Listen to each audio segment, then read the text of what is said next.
नमस्कार दोस्तों, मैं Ranjana Awasthi motivational audio book and Hindi tricky specialist में आपका स्वागत करती हूँ।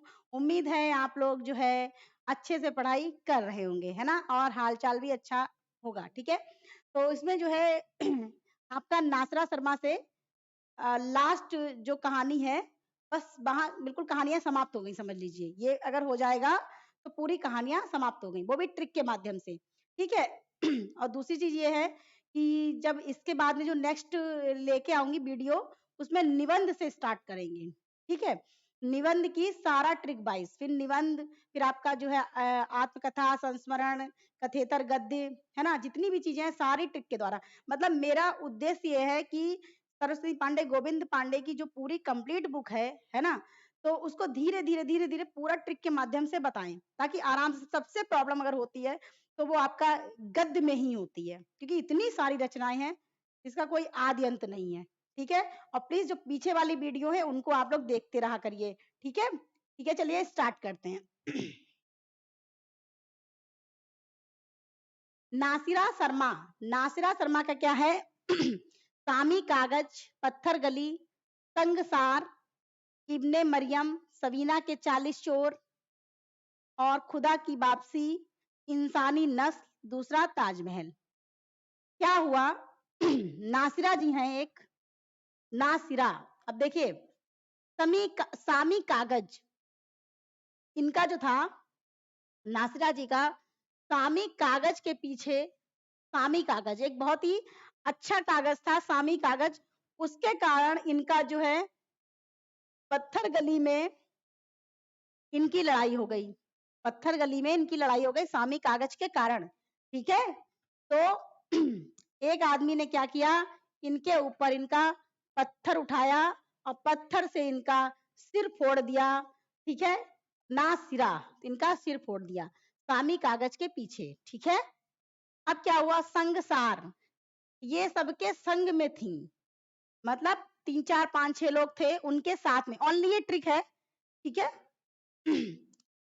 संगसार, ये सबके संग में थी। संग में कौन-कौन था? मरियम थी, इब्ने मरियम, सबीना के 40 चोर भी इनके साथ में थे, ठीक है? और खुदा की वापसी। तो जो है हुआ ये कि सामी कागज के पीछे पत्थर गली में इनका पत्थर से सर फोड़ दिया। फिर संगसार, संगसार में कौन-कौन था? संग साथ में, संग साथ होता ना, संगसार में इब्ने मरियम थी, सबीना के 40 चोर भी थे, मतलब 40 चोर थे, थोड़े बहुत नहीं थे। और उसके बावजूद भी इनका सिर फोड़ दिया। अब इनको गुस्सा आई, इन्होंने कहा खुदा की वापसी, मैं इससे बदला जरूर लूंगी, इसने मेरा सिर फोड़ा है तो मैं खुदा की वापसी जरूर करूंगी। खुदा इसको, कि नासरा जी थी, तो खुदा इनको जो है इनका इल्जाम, मतलब इनको जो है जरूर सजा देगा। इंसानी नस्ल, तो उसमें से 40, सबीना के जो 40 चोर थे, उनमें से एक ने कहा कोई बात नहीं, इंसानी नस्ल ही ऐसी होती है कि जो है दूसरों का नुकसान करना, दूसरों को परेशान करना। तो उन्होंने कहा हम लोग जो ताजमहल देखने चल रहे हैं, दूसरा ताजमहल, तो हम लोग ताजमहल देखने चलेंगे, तुम परेशान ना हो, ठीक है? पट्टी बनवा दी उनके हैं। रीता शुक्ला, अब देखिए ये ऋचा शुक्ला है, रीता, रीता नाम वैसे है तो हम लोग इसको ऋचा ले लेते हैं, ऋचा, रीता से ऋतु, ऋचा, रीता है तो ऋचा ही बन रहा है, ऋचा, ठीक है? रीता से ऋचा ले लेते हैं। क्रौंच बध तथा अन्य कहानियां, दंश, शेष कथा, कनिष्ठा, अंगुली का पाप, कासो कहो मैं दर दिया, मानुस तन। देखिए, क्रौंच बध, अब ये रीता थी तो रीता ने क्या किया, ऋचा ने क्रौंच बध, क्रौंच एक पक्षी होता है, क्रौंच नहीं, बहुत क्रौंच पक्षी, वाल्मीकि द्वारा एक क्रौंच पक्षी की कहानी थी। तो क्रौंच पक्षी ने क्या किया, क्रौंच पक्षी का रीता शुक्ला ने वध कर दिया और इनको दंश, उसने इनको दंश यानी डंक मार दिया। क्या मार दिया? डंक मार दिया, ठीक? शेष गाथा, अब ये शेष गाथा क्या बताएंगी? इनकी कनिष्ठा उंगली का पाप, कनिष्ठिका उंगली जो थी छोटी वाली, उसके उसमें इनके जो है काट लिया था, डंक मार दिया, तो इन्होंने क्रौंच पक्षी का वध कर दिया। तेज गाथा ये क्या बताएंगी, कुछ नहीं बता सकती। तो कासो कहूं मैं दर्द दिया, अब ये कहती हैं किससे कहूं मैं दर्द दिया, मतलब मेरे इतना दर्द हो रहा है कि इस पक्षी ने मुझको डंक मारा है, दंश किया है, दंश दंश याद रखिएगा, दंश किया है, तो मैं किससे कहूं। तो मानुष तन, तो एक आदमी मिला कि तुम किसी से मत कहो, ये मनुष्य का तन है, थोड़े दिनों में डंक अपने आप निकल जाएगा, दंश, और इसके कारण तुम परेशान होने की तुमको जरूरत नहीं है। ठीक है। नेक्स्ट है अलका सराबगी। अब एक अलका है, अलका, अलका नाम की एक लड़की है,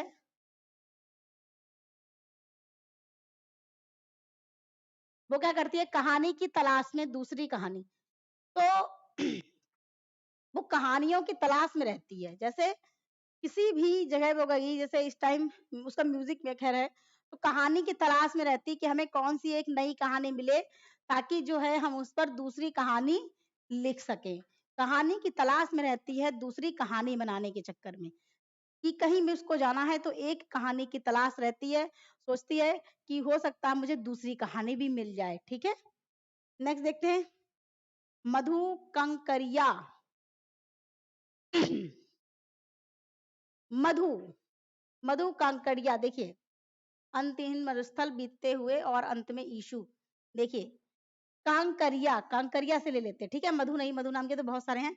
तो कांकरिया, तो कांकरिया जो है, कांकरिया से हम लोग कंकड़ ले लेते, कंकड़िया, कंकड़। तो अंतहीन मरुस्थल में कंकड़ नहीं होते हैं, सिर्फ बालू ही बालू होती है।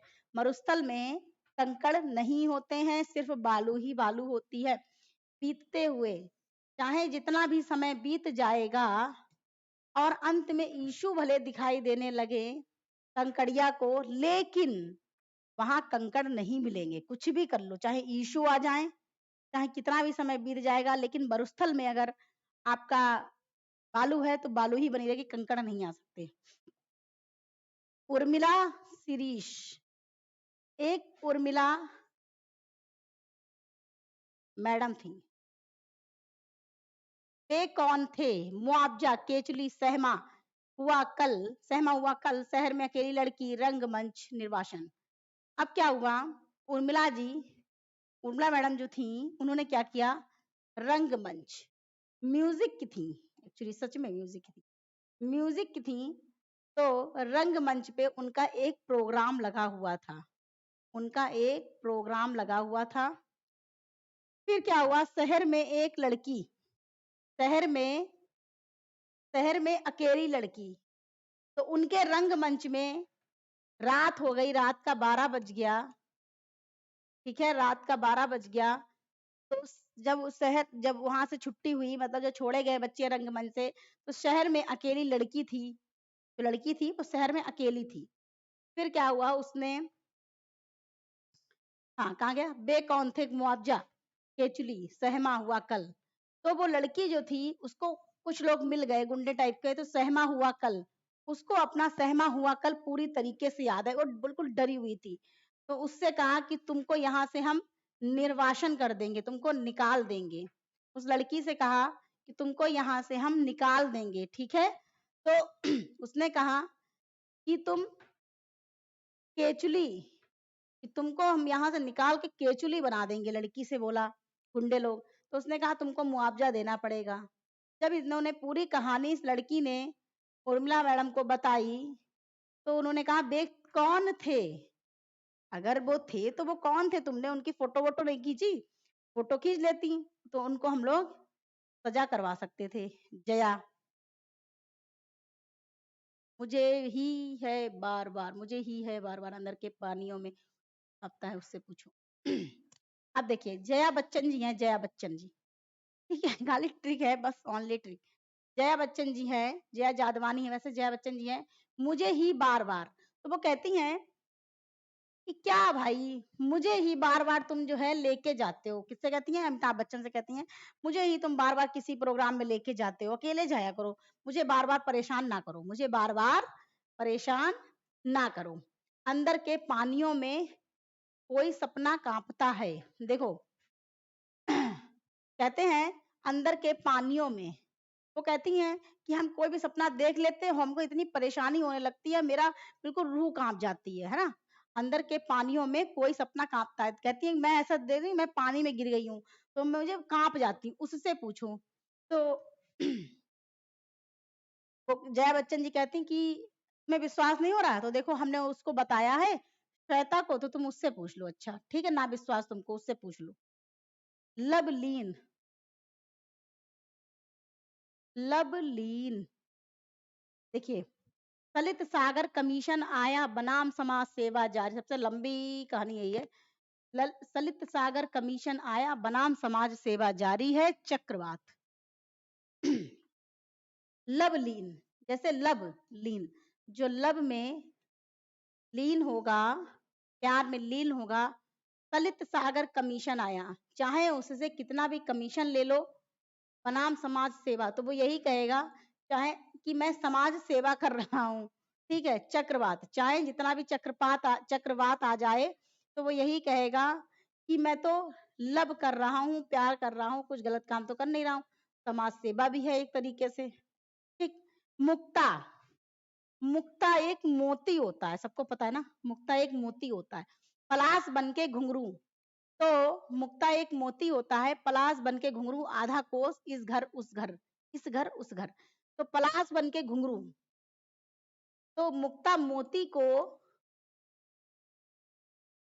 पलाश बन के घुंघरू, तो घुंघरू पलाश बन जो था, तो बन में घुंघरुओं में डाल दिया। पायल होती है, पायल जैसे हम लोग पायल पहनते हैं, तो उन्होंने क्या किया, मुक्ता मोती को घुंघरू बना के पलाश बन में डाल लिया। ठीक है, पायलों में डाल लिया, पायल पलाश पायल डाल। आधा कोस ही पैदल चली थी, आधा कोस ही पैदल चली थी, इस घर से उस घर ही पहुंची थी, और मोती टूट गया, क्योंकि वो मुक्ता मोती था, कोई नॉर्मल मोती तो था नहीं, मुक्ता मोती था। फिर है प्रमुख लेखक की चर्चित कहानियां, देखिए ताई आ चुकी एक बार है, विशंबर नाथ शर्मा कौशिक, ताई रक्षाबंधन। विशंबर नाथ कौशिक, देखिए कौशिक जी हैं, कौशिक, कौशिक नाम है, कौशिक नाम का एक लड़का है, ऐसे होगा 18-19 साल का। तो उसकी ताई जो है बहुत दुष्ट है, बहुत दुष्ट है। वो एक बार बेचारा रक्षाबंधन करवाने के लिए, ताई की लड़कियों का रक्षाबंधन करवाने के, लड़कियों से रक्षाबंधन करवाने के लिए वो गया, और ताई ने उसको भगा दिया, बोली यहाँ से जाओ, हमारा तुम्हारा कोई रिश्ता नहीं है। ठीक है, तो इसका क्या हो गया, विशंबरनाथ कौशिक का ताई और रक्षाबंधन।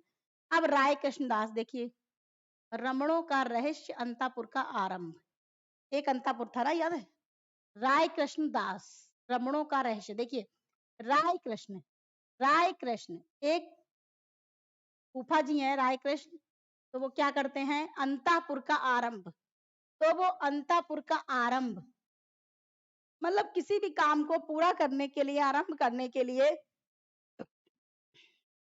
आरंभ, प्रारंभ माने होता है शुरू करना, आरंभ माने होता है खत्म करना, तो अंतापुर का आरंभ करने के लिए वो क्या करते हैं, रमणों का रहस्य, मतलब रमणों का रहस्य जानने की पूरी कोशिश करते हैं। सोचते हैं कि राय कृष्णदास फूफा जी क्या सोचते हैं, अंतापुर का आरंभ करने के लिए, किसी भी चीज को शुरू करके खत्म करने के लिए उसका रहस्य पता होना पहले जरूरी है, कि इसके अंदर क्या, इसके बाहर क्या, तभी आप उस काम को पूरा कर पाएंगे। ठीक है, फिर है चंडी प्रसाद हृदय, उन्मादनी शांति निकेतन प्रेम पुष्पांजलि। देखिए चंडी प्रसाद हृदय, उन्मादनी शांति निकेतन प्रेम पुष्पांजलि। देखिए चंडी, जब चंडी देवी जाते हैं, चंडी देवी का प्रसाद लेने के लिए जब जाएंगे आप, हृदय से जाएंगे, उन्मादनी, तो उन्माद यानी कुछ ना कुछ तो उन्माद होगा ही, परेशान होंगे ही, क्योंकि इतना ऊंचा चलना पड़ता है। शांति निकेतन, तो वहां पे एक शांति निकेतन है, चंडी चंडी क्या बोलते, चंडा देवी, चंडी देवी, मनसा देवी, चंडी देवी में एक शांति निकेतन है, तो वहां पे लोग जाके रुक रुका के अपना आराम से आराम करते हैं, प्रेम पुष्पांजलि, और प्रेम के पुष्प लेके चंडी देवी पे चढ़ाते जाके हैं, फिर उनका प्रसाद ग्रहण कर लेते हैं। ठीक है, उन्मादनी, उन्माद होगा ही होगा, परेशान होंगे ही होंगे। शांति निकेतन, वहां चंडी देवी में जब आप चढ़ चढ़ा के ऊपर गए तो वहां एक शांति निकेतन है, और शांति निकेतन में जब आप वहां पहुंचे, वहां आपने आराम की 1-2 घंटा, 2.5 घंटा, 3 घंटा जो भी है। उसके बाद आपने प्रेम पुष्पांजलि वहां से ली, जो नहीं माली वाली लगाए होते हैं, आपने प्रेम पुष्पांजलि दी, और प्रेम पुष्पांजलि लेके आप बढ़िया वहां से दर्शन करने के लिए पहुंचे। वहां आपने चंडी जी का प्रसाद लिया, ठीक है। फिर है भगवती प्रसाद वाजपेयी, भगवती प्रसाद वाजपेयी। देखिए, बिंदिया लागी, हृदय गति, झरोके की रानी, टिकुली। अब भगवती जी का प्रसाद लेने के लिए आप वाजपेयी जी गए। एक वाजपेयी फूफा जी हैं, तो भगवती जी का प्रसाद लेने के लिए गए, पेंसिल स्केच। तो वहां उन्होंने क्या किया कि ऐसा नहीं, कहीं कहीं मनोकामना लिखी जाती है मंदिरों में, है ना। तो पेंसिल, तो लोगों से कहा कि मुझे पेंसिल या स्केच दे दो, मैं भी एक मनोकामना लिखूंगा कि मेरे लड़के का भी बीटीसी में सिलेक्शन हो जाए। बिंदिया लागी, तो कुछ लोगों ने वहां कहा कि इससे कुछ नहीं होगा, तुम ऐसा करो, एक बिंदिया का पत्ता ले आओ, बिंदिया नहीं, बिंदी का पत्ता ले आओ, बिंदिया लागी, तुम बिंदिया का पत्ता ले आओ और उसको लगा के माता जी के वहां लगा देना, ठीक है। और आराम से जो है, जो उस झरोखे की रानी, मतलब जो भगवती जी बैठी हुई हैं झरोखे की रानी, उनके टिकुली लगा देना, टिकुली लगा देना। तो उन्होंने कहा ठीक है।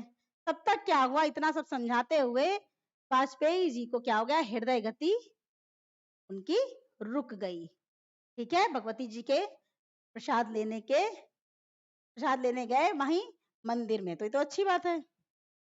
बद्रीनाथ भट्ट सुदर्शन, ये तो सुदर्शन तो सबको आती होगी, ये हार की जीत, सुदर्शन की हार की जीत जो है सबको पता होगी, हार की इम्पोर्टेंट है।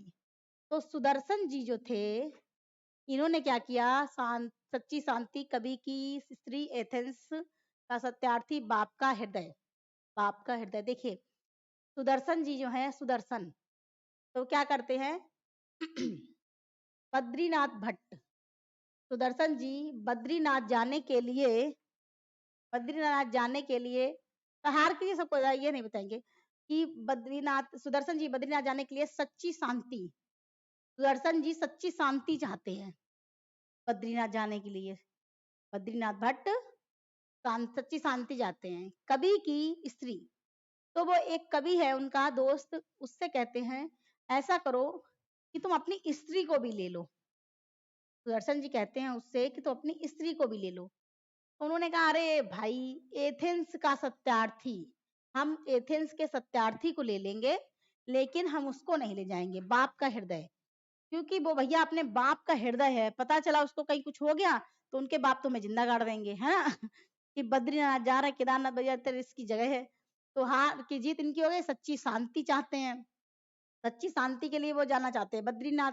और कवि की, उनका दोस्त कह रहा कवि की स्त्री ले लो, तो उनका कवि की स्त्री ले लेंगे, एथेंस का हम सत्यार्थी लेंगे। तो बाप का हृदय, उन्होंने कहा वो तो भैया बाप का हृदय है, हम उसको लेके इतना रिस्क नहीं ले सकते। फिर क्या हुआ, चंद्रगुप्त विद्या अलंकार। देखिए, विद्या अलंकार, विद्या का, विद्या को ग्रहण करने के लिए मास्टर जी से पढ़ना पड़ेगा, विद्या को अध्ययन करने के लिए मास्टर जी से पढ़ना पड़ेगा, ठीक है। और आंसू, और जब कुछ नहीं आएगा तो स्कूल में मार भी पड़ेगी, आंसू भी निकलेंगे। शराबी, अगर नहीं पढ़े तो शराबी बन जाओगे। भय का राज्य, और जिंदगी भर भय के राज्य में जियोगे। इसलिए विद्या का आना, विद्या को ग्रहण करना, विद्या को लेना बहुत ही इम्पोर्टेंट है। मास्टर जी, आंसू, शराबी, भय का राज्य।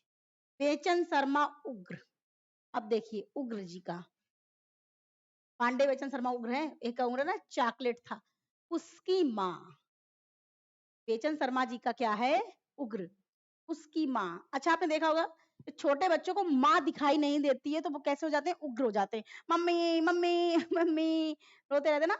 मेरा बच्चा भी छोटा है, 3 साल का है, 2.5 साल का है। तो अगर वो मुझे नहीं देखता है तो इतना रोता है, मम्मा मम्मा करता रहता है ना, सारे बच्चों की आदत होती है। Nihilist, nihilist. और जो उग्र होता है तो उसका स्कूल में लिस्ट, लिस्ट में नाम जरूर होता है। जैसे प्रिंसिपल के आपने देखा होगा कि जो दुष्ट बच्चे होते हैं, उग्र टाइप के, दुष्ट टाइप के, तो वो क्या करते हैं, उनका एक प्रिंसिपल के ऑफिस में उनका एक लिस्ट में नाम होता है। मुझे तो पता नहीं था, लेकिन एक बच्चे ने मुझे बताया। ऐसी होली खेलो लाल। और जो उग्र लोग होते हैं, दुष्ट टाइप के, मतलब शैतान टाइप के, तो वो ऐसी होली खेलते हैं, ओफो, कि उसकी माँ अपने लाल को देखते रह जाती है, ये हमारा लड़का है। फिर है सूर्यकांत त्रिपाठी निराला। अब देखिए, श्रीमती गजानन शास्त्री निराला जी की जो पत्नी है, श्रीमती गजानन शास्त्रिणी, ऐसे मान लीजिए, ठीक है। सूर्यकांत त्रिपाठी निराला, श्रीमती गजानन। अब सूर्यकांत त्रिपाठी जी की जो पत्नी है, निराला जी की पत्नी है, गजानन, मतलब गणेश जी की बहुत पूजा करती है, गणेश जी की बहुत पूजा करती हैं। भगवती चरण वर्मा। अगर जो भगवती के चरणों में गिरेगा और प्रायश्चित करेगा तो मुगलों ने सल्तनत बख्श दी। ये हम लोग पिछले पढ़ चुके हैं, मुगलों ने सल्तनत बख्श दी, पूरे कहानी बना के पढ़ी थी, याद है कि मुगलों ने सल्तनत बख्श दी। तो क्या हुआ, भगवती जी के चरणों में प्रायश्चित करने के लिए जब कोई पड़ा उनके चरणों में, तो उन्होंने क्या किया, मुगलों ने सल्तनत बख्श दी, कहा ले जाओ तुम। फिर है जैनेन्द्र। जैनेन्द्र का है ज्ञानेन्द्र से, मैंने बताया था ना, ज्ञानेन्द्र से। तो ये अपनी पत्नी से इतनी स्पर्धा रखते हैं, पत्नी से, पत्नी भी आ गया, पत्नी से इतनी स्पर्धा रखते हैं कि एक कैदी, कि वो कहते कि अगर मैं एक कैदी बन जाऊं तो उन्होंने कहा कोई बात नहीं, अपना अपना भाग्य हम लोग देखेंगे, ठीक है। स्पर्धा, पत्नी, एक कैदी, अपना अपना भाग्य, ठीक है। ये कौन सा था, 300, अरे ये पता नहीं कौन सा था, एक मिनट रुक जाइए, देख ले भाई, नहीं तो गड़बड़ हो जाएगा, फिर गड़बड़ हो जाएगा तो गड़बड़ हो जाएगा।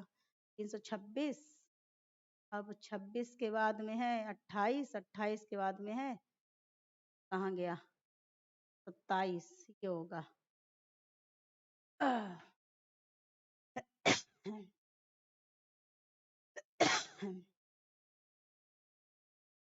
ज्यादा बोलो तो खांसी आने लगती, इतना हम कभी बोलते नहीं ना। 327, 26 हो गया, 27। हाँ, तो क्या था ज्ञानेंद्र का, बाहुबली और लाल सरोवर। तो कुछ याद आया आप लोगों को? उन्होंने कहा कि हम अगर कैदी बन जाएं तो तुम क्या करना, तुमने कहा तुम इतने बड़े बाहुबली, कुछ याद आया ना, बाहुबली नहीं हो जो तुम कैदी बन जाओगे। तो उसने कहा अगर हम बन जाते हैं तो हम लाल सरोवर में कूद जाएंगे, और तुम ऐसा करना, मास्टर जी के यहाँ चली जाना और भाभी से बातें करना। किसने कहा, जैनेन्द्र जी ने कहा था, याद आया है ना। भाभी, भाभी इसमें बढ़ गया, याद रखिएगा, भाभी इसमें बढ़ गया है कि भाभी से बातें कर लेना, जैनेन्द्र, ज्ञानेन्द्र ने कहा, ठीक है। नेक्स्ट देखते हैं यशपाल। हाँ, अरे कट गया, रुकिए हैं। यशपाल का क्या है, ये प्रतिष्ठा, नीरस नसीब, मकरील, आदमी का बच्चा, प्रतिष्ठा का बोध, यशपाल, जिसके पास यश होगा, यश मैंने बताया था ना, यश, दौलत, शोहरत, क्या करनी, तो पर्दा, जिसके पास यश होगा उसको तो पर्दा भी नहीं करेगा, उसको पर्दा करने की कोई आवश्यकता नहीं है, क्योंकि जिसके पास यश है उसके लिए कोई कुछ बोलता भी नहीं आजकल, है ना। नीरस रसिक, लेकिन दूर से लगता है कि उसके पास में यश है, नाम है, लेकिन नीरस रसिक, अंदर से वो इतना नीरस होता है, रियलिटी है, जिसके पास ज्यादा पैसा है और वो अंदर अंदर ही परेशान रहता है, इतनी समस्याएं उसके अंदर होती हैं। मकरील, अंदर से वो इतना नीरस था। मकरील, तो मकरील जो थी, क्रील, आदमी का बच्चा, तो उसने जो मकरील नाम की एक समझ लीजिए कोई कीड़ा एड़ा समझ लीजिए कीड़ा, मकरील नाम का एक कीड़ा था, उसने क्या किया आदमी के बच्चे के काट लिया। तो यशपाल जी ने क्या किया धर्म रक्षा के लिए प्रतिष्ठा का बोझ, मतलब उस लड़के को प्रतिष्ठा का बोझ, मतलब उनको लगा कि अगर हम मकरील ने मेरे सामने इस बच्चे आदमी के बच्चे को काटा है, अगर मैं इस बच्चे को नहीं बचाऊंगा तो धर्म रक्षा के कारण, ठीक है, तो मेरा नाम न्यूज़पेपर में निकल जाएगा क्योंकि मेरे पास इतना यश है कि उन्होंने उनके आदमी के बच्चे को मकरील ने काट लिया, उन्होंने बचाया नहीं, तो मेरी प्रतिष्ठा का बोझ बन जाऊंगा, प्रतिष्ठा का बोझ बन जाऊंगा। ठीक है, अब है अज्ञे का, देखिए अज्ञे का है रोज, रैगिन, मेजर चौधरी, कवि प्रिया, रमनते तत्र देवता, नारंगिया, मनशो, पठार का धीरज, पुरुष का भाग्य। अब सच्चिदानंद अज्ञे हैं, देखिए सच्चिदानंद रूपाए, तो सच्चिदानंद जी हैं, ये मेरे मोहल्ले में है। ये रोज, ये गैगरिन की है कहानी, ठीक है, रोज जो है रोज मेजर चौधरी की गाड़ी चलाते हैं। क्या चलाते हैं? गाड़ी चलाते हैं। गाड़ी किसकी चलाते हैं? मेजर की। कवि प्रिया, और ये अपनी कवि प्रिया मतलब जो मेजर चौधरी की पत्नी है तो वो कवि हैं। क्या है? कवि। उनका नाम क्या है? प्रिया। तो रमनते तत्र देवता, तो उनकी पत्नी अगर कुछ बोलती हैं तो ये क्या कहते हैं? अरे आप लोग मेरा परिवार का भरण पोषण कर रहे हैं, रमनते तत्र देवता। नारंगियां, उनके घर में इतनी नारंगियां लगी, भाई मेजर जी हैं तो उनके घर में इतनी नारंगियां संतरा वगैरह लगे हुए हैं, तो कहते हैं अरे सच्चिदानंद ऐसा करो इसको लिए जाओ, उनका घर नाम पप्पू भी है। मनसो, तो कहते हैं अरे मनसो, मन नहीं है, मेरा मन नहीं है मनसो। पठार का धीरज, तो वो कहते हैं ऐसा है तुम लिए जाओ नहीं तो हम पठार के धीरज को दे देंगे हैं। तो फिर तब वो कहती उनकी पत्नी कवि प्रिया, पुरुष का भाग्य है, कह रहे हैं तुमसे लिए जाओ नारंगियां, तुम सुन नहीं रहे हो, अपना मन चला रहे हो, मन सो मन चला रहे हो। तो उन्होंने कहा अच्छा ठीक है हम लिए जा रहे हैं। उपन्यास अश्क, देखिए अश्क जी का क्या है, एक उपेंद्र जी हैं, ये मेरे मोहल्ले में पहले कॉलोनी में आते थे, दादा भाई है मतलब। तो डाची, अंकुर, पलंग, प्रिय जी, काकड़ का तेली, पिंजरा, गोखरू, अजगर, ठीक है, एक वो था बैगन का पौधा टाइप किसी, ठीक है, ये भी था। तो डाची, अंकुर, पलंग, प्रियजी, काकड़ का तेली, पिंजरा, गोखरू, अजगर। अच्छा जो है हुआ ये अंकुर, अंकुर जो ये उपेंद्र नाथ जो थे अपने फ्रेंड के यहाँ आ रहे थे, तो रास्ते में ही अंकुर का घर पड़ता है, तो उन्होंने उसने कह दिया डाची, क्या कह दिया? डाची। तो वो एकदम से डर गए, मतलब इनका इनका रिलेशन थोड़ा सा खास था, ठीक है, जिनके यहाँ वो जा रहे थे उनके यहाँ से इनका रिलेशन खास था, उनके यहाँ ये मिलते थे, तो उन्होंने कहा डाची, तो एकदम से कह दिया, डरा दिया उन लोग भौं कर देते। तो जो है डाची, तो उन्होंने कहा क्या पागलपन कर रहे हो, डाची डाची कर रहे हो, तो उसने कहा अरे आपको हम क्या बताएं, हमारे जो है एक्चुअली कान में जो है मेरा पानी नहाते टाइम पानी पड़ गया। पलंग, अंकुर, हाँ, तो उसने कहा चुपचाप जाओ, अच्छा अपने पलंग पे जाओ, नाटक ना करो ज्यादा, अपने पलंग पे जाओ, अपने घर में पलंग पे लेटो जाके, चलो भागो यहाँ से। मैंने कहा अरे प्रिय जी आप खिसिया क्यों गए हैं, काकड़ का तेली, आप काकड़ के तेली हो क्या जो खिसिया जाते हो? तेली लोग खिसिया जाते हैं ना अगर कह दो कुछ। तो काकड़ का तेल, फिलहाल प्लीज कुछ बुरा ना मानना, लोग कहते हैं पता नहीं, काकड़ का तेली, क्या तेली एली हो क्या जो खिसिया गए हो? तो उसने कहा अरे भाई तुम चुप रहो, हमारे जो है अजगर ने काट लिया था तो गोखरू हो गया, तो हम पिंजरा जो है लेने के लिए जा रहे हैं। पिंजरे ने छींटे मार दी थी, याद है? तो छींटे मार दी थी, तो वही वाला समझ लीजिए। तो जो है डांची कह दिया अंकुर ने उपेंद्र नाथ से, उपेंद्र जी से, तो उसने कहा कि अच्छा चुपचाप जाओ अपना पलंग पे जाओ, लेटो जाके, दोपहरी हो गई है। और उसने कहा अरे प्रिय जी आप कमेंट कर रहा, काकड़ जी, काकड़ का तेली का काकड़ का तेली हो जो खिसिया गए हो, पिंजरा कि उसने कहा, तो उन्होंने कहा उपेंद्र नाथ ने कहा कि अरे मेरे हम मेरे अजगर ने काट दिया था, मेरा गोखरू हो गया, गोखरू आप लोग जानते हो, जैसे कोई कीड़ा वगैरह काट लेता है तो उसके डंक जो फंस जाता है उसको गोखरू बोलते हैं। गोखरू हो गया है, तो हम पिंजरा लेने के लिए जा रहे हैं और हमारा पिंजरा उनके घर में है, इस वरना हम नहीं आते। तो ये हो गया इनका। अब है रागे राघव का। राघव, राघव जी जो हैं, राघव नाम का एक लड़का है, तो क्या करता है, गदल, इतना मतलब पैसे वाला, हमने पिछली बार बताया था ना बहुत पैसे वाला है, तो इतना गदल उसने काटा, इतना गदल काटता, गदर मतलब गदल, गदर पिक्चर आई, गदल, मृग तृष्णा, उसको जो है हर किसी से इतना मृग तृष्णा, जैसे प्यार मोहब्बत इतना ज्यादा है कुछ पूछो नहीं। पैसा है तो जाहिर सी बात, कुत्ते की दुम और शैतान, तो वो बिल्कुल कुत्ते की दुम और शैतान है, कुत्ते की दुम और शैतान है राघव।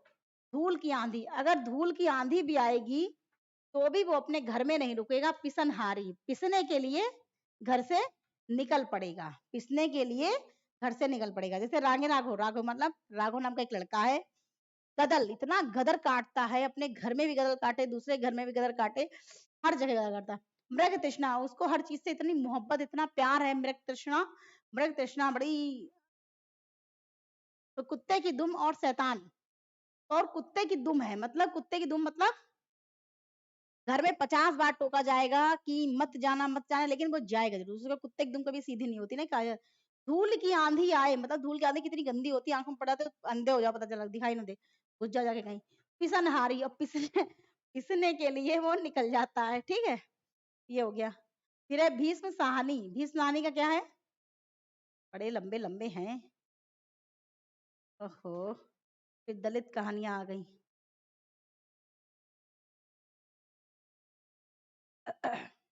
हाँ भीष्म साहनी आ गए। भीष्म साहनी का है, भटकती राख, खून का रिश्ता, चीफ की दावत, सिर का सदका, और पहला पार्ट। अच्छा, चीफ की दावत भीष्म कहानी सबको याद होगी, है ना, बहुत पुरानी, बचपन से पढ़ते चले आ रहे हैं। तो भीष्म कहानी जो है, कहानी साहब है, कहानी, कहानी साहब है, ऐसे वैसे वाले, भटकती राख। अब इनके पास भी पैसा है, तो ये भटकती राख की तरह घूम रहे हैं, जो इनका खून का रिश्ता जिससे है, वो लोग भी इनको घास नहीं डाल रहे हैं, भटकती राख हो गए, मतलब एक भटकती आत्मा होती है, भटकती राख की तरह बिल्कुल गए गुजरे, खून का रिश्ता भी इनको नहीं कुछ समझ रहा। चीफ की दावत सबको याद होगी, सिर का सदका। और इनके किसी का भी ये पहला पाठ अगर सुन लें कि उसके घर में उसकी इज्जत है, किसी भी बूढ़े आदमी की इज्जत है, तो इनके जो है सिर का सदका, मतलब सिर में सदमा लग जाता, सिर में दर्द होने लगता, अरे उसकी इज्जत है और मेरे बच्चे, हम लोग इतना पैसा इकट्ठा किया लेकिन मेरे बच्चे हमको घास नहीं डाल रहे, है ना। फिर है अमरकांत, दोपहर का भोजन, डिप्टी कलेक्टर, इंटरव्यू। अमरकांत जी, देखिए अमरकांत जी ने क्या किया, इन्होंने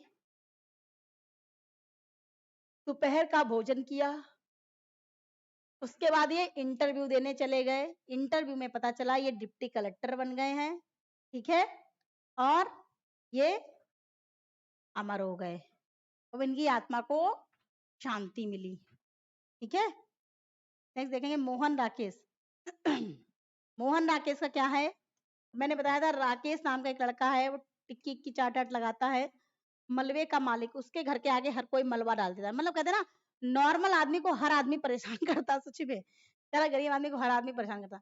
मलबे का मालिक, तो वो जो है हर आदमी उनके घर के आगे मलबा डाल देता, राकेश के घर के आगे। आद्रा, अब रही वो चीज जो है आद्रा, आद्रा माने क्या होता है, ऐसे समझ लीजिए आद्रा, आद्रा नाम की उनकी एक लड़की है, सेफ्टी पिन, रहा बचा उसके सेफ्टी पिन घुस गया और उसके जख्म हो गया, क्या हो गया, जख्म हो गया, ठीक है। तो क्या हुआ, मलबा, उनके घर के आगे हर कोई मलबा डाल देता है, मलबे में जो था सेफ्टी पिन था, और सेफ्टी पिन जो था उनकी लड़की के, लड़की थी आद्रा, लो आजकल कुछ भी नाम रख लेते हैं, एले बेले टाइप के, इतने कठिन नाम रखेंगे कि आप नाम ले नहीं पाएंगे, इसीलिए रखते ताकि वो आप लो ना, आद्रा। तो आद्रा नाम की लड़की के घुस गया, फिर क्या हुआ, उसके जख्म हो गया। मिस पाल, तो वो डॉक्टर मिस पाल के यहाँ, मिस मिस थी, डॉक्टर मिस पाल के यहाँ वो लेके गए ताकि वो उसका सेफ्टी पिन निकाला गया। फिर है कमलेश्वर। कमलेश्वर का क्या है देखिए। कमल नाम का एक लड़का है, चार्ज पंचम की नाक, और उसको इतनी महक आती है, तो लोग उससे कहते हैं तुम जार्ज पंचम की नाक है तुम्हारी। नाक तुम्हारी कैसे है? जार्ज पंचम की नाक है बिल्कुल। नीली झील, और उसके घर के आगे एक नीली झील बनी हुई है। वो बरेली मोड़ पे रहता है, तो नीली झील उसके घर के आगे बनी हुई है। तो ऊपर उठता हुआ मकान, तो उसका घर जो है ऊपर उठता हुआ मकान है, मतलब नीचे से शुरू हुआ 3-4 मंजिल तक गया, तो ऊपर उठता हुआ मकान उसका, किसका? कमलेश्वर का, कमल का, ठीक है। जार्ज पंचम की नाक है उसकी, इतनी महक आती है कि कुछ पूछिए नहीं। तो और नीली झील, उसके घर के आगे एक नीली झील बड़ी हुई बढ़िया सी। धर्मवीर भारती, अब धर्मवीर भारती का क्या है देखिए। भारती, भारती नाम की एक लड़की है, जो मैंने बताया था मेरी फ्रेंड थी, उसकी सिस्टर थी। कुल की बन्नो उसकी, जब वो बन्नो बनी, कुल की बन्नो जब बनी, तो हम उसकी शादी में गए थे, बिल्कुल गए थे, वाकई में गए थे, शादी में हम गए थे। तो सावित्री नंबर 2, उसके घर में जो मेहरिन काम करती थी, मेहरिन मेहरी मेहरिन मेहरिन काम करती थी, तो वो जो थी नंबर 2, दूसरी मेहरिन थी। पहली वाली जो मेहरिन थी उसका नाम कुछ और था, ये दूसरी मेहरिन थी, उसका नाम सावित्री नंबर 2, ठीक है। मरीज नंबर 7, मरीज नंबर 7, और उसके घर में यह मेरे लिए नहीं है। तो उसके घर में किसी ने दरवाजा खटखटाया, उससे कहा, वो गुल की बन्नो बनी बैठी है, उससे कहा, और सावित्री नंबर 2 ने उससे कहा कि गुल की बन्नो से भारती से कहा कि मरीज नंबर 7, तुम्हारे घर में क्या कोई मरीज नंबर 7 है? उसने कहा दिमाग खराब हो गया, यह मेरे लिए नहीं है, मेरे घर में कोई नहीं है, यह मेरे लिए नहीं है, किसी का और घर में जाओ तुम, फालतू की बात कर रही हो, यहाँ शादी हो रही, डिस्टर्ब कर रही पूरा तरीके से। निर्मल वर्मा, निर्मल नाम का एक माली है, मैंने बताया था पिछली बार, माली है। दहलीज, क्या हुआ, उसकी दहलीज जो है, डेहरी बोली जाती, दहलीज को डेहरी बोलते गांव वगैरह में। दहलीज पर लवर्स, मतलब जो क्या होता है, निर्मल तो अपना माली का काम करने के लिए चला गया, उसकी दहलीज पे जो है कुछ लवर्स वहां आके बैठ जाते हैं, जो प्यार मोहब्बत करने वाले नहीं होते, स्कूल से निकले और पहुंच गए उनकी दहलीज पे। पिक्टर पोस्ट कार्ड, और पिक्टर पोस्ट कार्ड, और उसके गेट पे एक पोस्ट कार्ड, पिक्टर यानी पिक्चर रख लीजिए, पिक्चर, पिक्चर का पोस्ट कार्ड जो था उसकी डेयरी पे पड़ा मिला, दहलीज पे पड़ा मिला, ठीक है। तो पिता का प्रेमी, पता चला कि उसने उसको हड़काया, उन लड़कों को लड़कियों को, तो पता चला वो पिता का प्रेमी है। अरे बताओ भैया, पिता भी ऐसे हो सकते हैं आजकल, तो फिलहाल कहानी है, ऐसा कोई नहीं होता है। रेणु, अब देखिए रेणु, रेणु, हाँ, कहाँ गए? तीसरी कसम उर्फ मारेगा गुलफाम, पंचलाइट, रस प्रिया, लाल पान की बेगम, तीन बिंदिया। हाँ, रेणु नाम की, फणीशर नाथ रेणु, मैंने बताया था ना, रेणु नाम की एक लड़की थी, रेणु नाम की मेरी एक फ्रेंड थी। तीसरी कसम, तो इतनी जल्दी वो तीसरी कसम खाती थी जिसकी कोई हद नहीं, बहुत जल्दी कसम खाती थी। भगवान कसम, सरस्वती माता कसम, मम्मी कसम, ये सब करती रहती थी। तीसरी 3 कसमें, मम्मी कसम, भगवान कसम, मेरी कसम, 3 कसमें खाती थी ठेस। तो क्या हुआ, उसको एक दिन ठेस लग गई। ठेस मतलब, ठेस मतलब क्या होता है, जा रही थी पैदल, तो उसके डेहरी की ठेस लग गई। पंचलाइट, क्या हुआ, बीच में पंचलाइट रखी हुई थी, पंचलाइट नहीं, पेट्रोमैक्स जो होती है, पहले चलती थी अब नहीं चलती, पेट्रोमैक्स जो रखी थी, ठीक है, तो उसके ठेस लग गई, ठीक।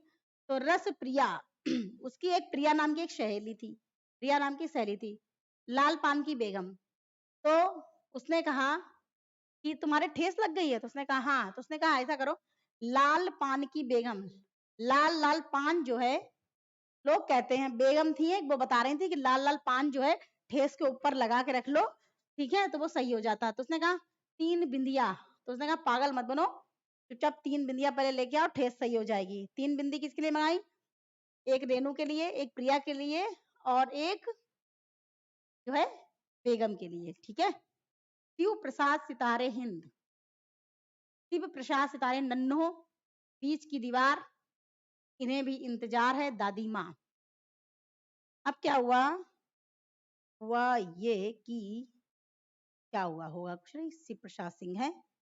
शिव का प्रसाद लेने के लिए, शिव का प्रसाद लेने के लिए, शिव जी का प्रसाद लेने के लिए नन्हो, नन्हा, नन्हो गए, नन्हो नहीं पर गांव, नन्हो मुन्नो नाम रखे जाते थे, नन्हो, उन्होंने कहा नन्हो, शिव जी का प्रसाद लेके, नन्हो बीच की दीवार से मत जाना।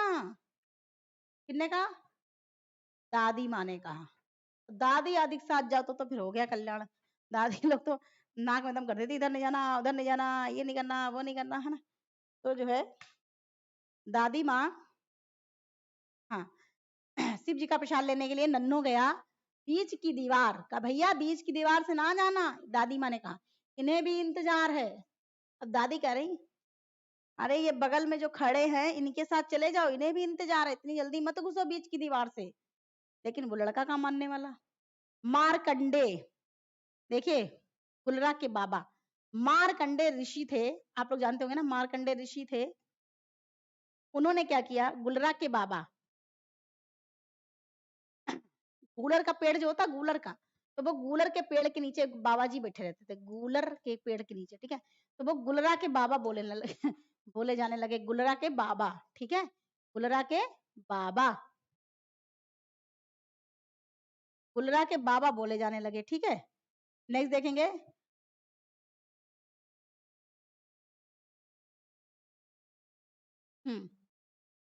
रघुवीर सहाय, एक रघुवीर सहाय जी जो है वो भी जानने वाले हैं। मेरे और नंगी औरत के बीच मुठभेड़ 3 मिनट।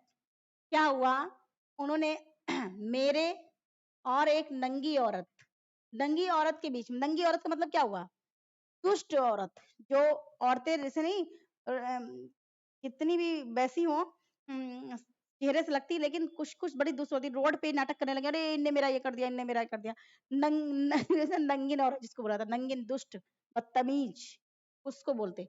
मेरे और नंगी औरत के बीच मुठभेड़ हुई, 3 मिनट हुई, कितने मिनट, 3 मिनट, 3 मिनट मुठभेड़ हुई, क्योंकि उसने मुझे गलत चीज में फंसाने की कोशिश की, तो मेरे और नंगी औरत के बीच में मुठभेड़ हुई, कितने मिनट, 3 मिनट, ठीक है, हो गया।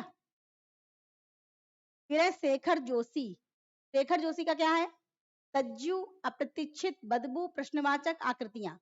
शेखर जोशी, अब देखिए, तो से ऐसे तो जोशी बहुत हैं, ठीक है ना, तो शेखर ले लेते हैं, शेखर जोशी, शेखर जोशी जी जो है, शेखर, शेखर ले लीजिए, देखिए एक बार क्या हुआ, शेखर जी बीमार पड़ गए, तो उनके जोशी को बुलाया गया। तो जोशी लोगों को बुलाया ही जाता जब कोई घर में बीमार पड़ जाता है, लग रहा शनि खराब हो गया, मंगल खराब हो गया, नहीं ऐसे लोग करते हैं, तो भैया ये पूजा करवा लो, वो पूजा करो ना, होता भी भाई फायदा करता है, ऐसी बात नहीं है।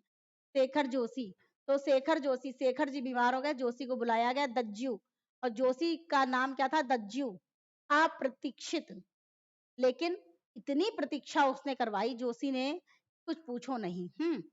बदबू, जब तक शेखर जी के शरीर से बदबू नहीं आने लगी तब तक जो है वो आया ही नहीं, मतलब इतनी प्रतीक्षा करवाई। प्रश्नवाचक, तो लोग चक्कर में पड़ गए, प्रश्नवाचक प्रश्न उठ गया कि आखिर हुआ क्या इनको, इतनी बदबू क्यों आ रही है इनके शरीर से, है ना। आकृतियां, और वो मोटे से पतले हो गए, मोटे से पतले हो गए, मतलब और दूसरी आकृति में कन्वर्ट होने लगे, ठीक है, आकृतियां दूसरी आकृतियों में कन्वर्ट हो गए, ठीक। नेक्स्ट है ज्ञान रंजन, ज्ञान रंजन, घंटा, पिता, बहिर्गमन, नहीं, हाँ, ज्ञान रंजन, देखिए रंजन जी जो है, रंजन, घंटा, पिता, बहिर्गमन, सीमाएं, ज्ञान रंजन जी जो है वो ज्ञान देने के लिए, ज्ञान रंजन, ज्ञान रंजन, हाँ, ज्ञान रंजन, रंजन जी जो है वो ज्ञान देने के लिए, रुकिए इसका दूसरा बनाते हैं, देखिए इसमें रंजन से आप बना लीजिए रंजना, क्योंकि मेरा नाम है रंजना, कि हमें को हमको भी तो आना था, सबकी मजाक उड़ा रहा है, तो हमारे हमारा भी तो उड़ना था। तो ज्ञान रंजन, तो क्या हुआ, रंजना जी जो है घंटा मतलब पिता से, अपने पिता से एक एक घंटा मैं बात करती हूँ, एक एक घंटा बात करती हूँ अपने पिता से, रियल में बात करती हूँ। ठीक है। बहिर्गमन सीमाएं मतलब कोई भी सीमा नहीं होती है। सुबह फोन किया, दोपहर किया, शाम किया। और अच्छा ऐसा होता भी है कि लड़कियों की शादी होती है तो वो अपने मम्मी पापा से सिर्फ बात करना पसंद करती हैं, 1 घंटा 2 घंटा 3 घंटा पता नहीं चलता कितनी घंटे बात करो। और फोन ही एक ऐसी चीज है जो आजकल शादियों के बाद पता नहीं होता है कि शादी होकर किसी दूसरे घर में आ गए हैं, लेकिन पहले के वो बड़ा कठिन था, है ना। आजकल तो वीडियो कॉल चल गई है अच्छी चीज है। बहिर्गमन, तो बहिर्गमन कहीं भी अगर अगर कहीं भी रंजना जी मतलब मैं, रंजना जी कहीं बाहर जाती हैं तो सिर्फ किसको बताती हैं, अपने पिता को बताती हैं। किसको, अपने पिता को बताती हैं। समझ में आ गई कि रंजना जी जो है वो एक एक घंटा अपने पिता से बात करती हैं, कोई सीमा ही नहीं होती, सीमाओं को पार कर देती हैं। ठीक है। और बहिर्गमन कहीं बाहर जाती हैं तो अपने पिता को ही केवल बताती हैं, बाकी किसी को बताना पसंद नहीं है। ठीक है। शिव मूर्ति, शिव मूर्ति का क्या है देखिए, कसाईवाड़ा तिरिया चरित्र। शिव की मूर्ति को कसाई ने क्या किया, बाड़े में ले जाकर तिरिया चरित्र से बाड़े में ले गया, तिरिया चरित्र से बाड़े में लेके चला गया। शिव मूर्ति कसाईवाड़ा शिव मूर्ति को त्रिया चरित्र मतलब, अब कसाई है तो उसको वैसे भी कोई छूने नहीं देगा कि तुम तो भैया इतना काट पीट मार पीट मचाते हो, तुम शिव की मूर्ति मत छूना, कसाई वाला। ठीक है। लेकिन उसने त्रिया चरित्र इतना बता दिया, अगर हम ले जाएंगे तो तुम नहीं समझते हो, कलयुग चल रहा है तो सब कुछ ठीक हो जाएगा, इस तरीके से। कृष्णा सोबती, अब कृष्णा सोबती आ गई देखिए।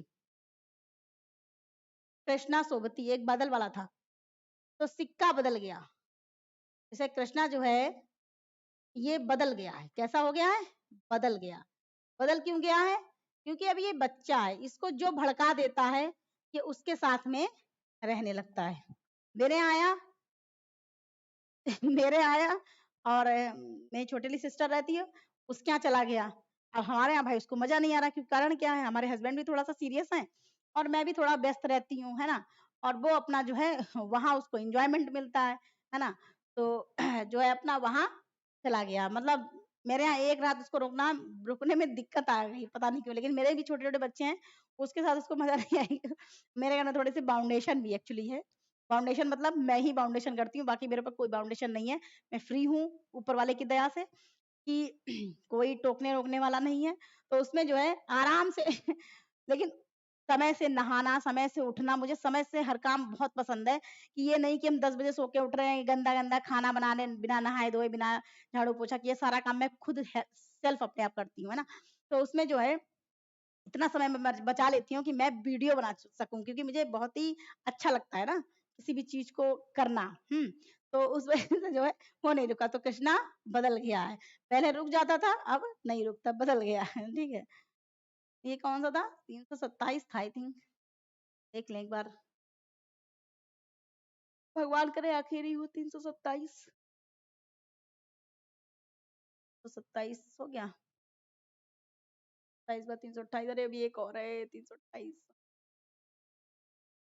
28 आ गया तो 28 हो गया, ये 328 हो गया। ओके। और है क्या, 330 अभी बहुत है, नहीं निबंध है, ओ सॉरी सॉरी। चलो बढ़िया, अच्छी बात है, 327 हो गया, 328 हम लोग पार आने वाले हैं। तो 28 फिर 329, बस 2 बची हैं।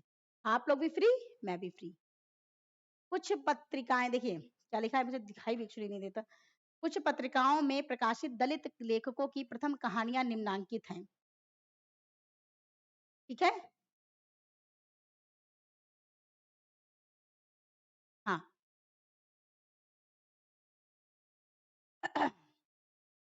सतीश मुक्ति, सतीश का, सतीश की कहानी कौन सी है, वचनबद्ध। सतीश दादा एक थे हमारे, वो वचनबद्ध थे, मतलब उन्होंने अपनी बीवी से अगर कह दिया कि कल आना, तो वो कल ही आती थी, ये नहीं नहीं ये परसों आएंगे नरसों आएंगे, ऐसा कुछ नहीं, बहुत ही वचनबद्ध थे। मुक्ति पत्रिका, मुक्ति स्मारिका। तो उन्होंने अपने पत्नी से कहते थे तुम नहीं आओगी तो मेरी मुक्ति हो जाएगी, चुपचाप चली आना, इस तरीके से उनको धमकाते थे। मोहनदास नैमिषारण्य, सबसे बड़ा सुख। देखिए नैमिष जब आप जाएंगे, आपने नैमिष सुना होगा ना, नैमिष, नैमिषारण्य, ठीक है, नैमिष नीमसार बोलते, सबसे बड़ा सुख। मैं हर साल अपने बर्थडे पे जाती थी, पर इस बार मैं अपने बर्थडे पे बनारस गई थी, मुझे बहुत अच्छा लगा, 13 अगस्त की बात है अभी रिसेंटली। कथा लोक, तो सब नैमिष जब सबसे बड़ा सुख मिलेगा जब आप नैमिष जाएंगे, और कथा लोक, वहां परमानेंट कथाएं होती रहती हैं, बहुत ही अच्छा लगता है। ओम प्रकाश वाल्मीकि, अंधेर बस्ती। अब जो ओम प्रकाश जी हैं तो इनके पास प्रकाश कम, अंधेर ज्यादा रहता है बस्ती में, ठीक है। ओम प्रकाश। निर्णायक भीम, इसका निर्णय कौन लेगा? भीम जी लेंगे कि भैया बस्तियों में अंधेरा ना रहे। फिर है दलितों द्वारा लिखी गई अन्य महत्वपूर्ण कहानियां निम्नांकित हैं। इसको हम लोग नेक्स्ट वीडियो में देखेंगे, तब तक के लिए यहीं पर रखते हैं क्योंकि बहुत लंबी वीडियो हो जाएगी 1 घंटे की, ठीक है। तो ठीक है, thank you so much, all the best. Please like share comment कर दिया करिए, ठीक है। और अगर आप लोगों को नोट्स चाहिए हो, ठीक है, कि अभी समझिए कि मेरे ख्याल से 11-12 लोगों ने नोट्स को लिया है, ठीक है। तो इस नंबर पे आप व्हाट्सअप कर सकते हैं, 93 050 33 029। इस नंबर पे आप व्हाट्सअप करके नोट्स को मंगा सकते हैं। ये तो सरस्वती पांडे, गोविंद पांडे जी की बुक है, बहुत अच्छी है। अगर इसकी पीडीएफ चाहिए हो तो प्लीज हमको बता दीजिए, व्हाट्सअप कर दीजिए, मैं इसको भी दे दूंगी, ठीक है। All the best, thank you so much, जय महाकाल।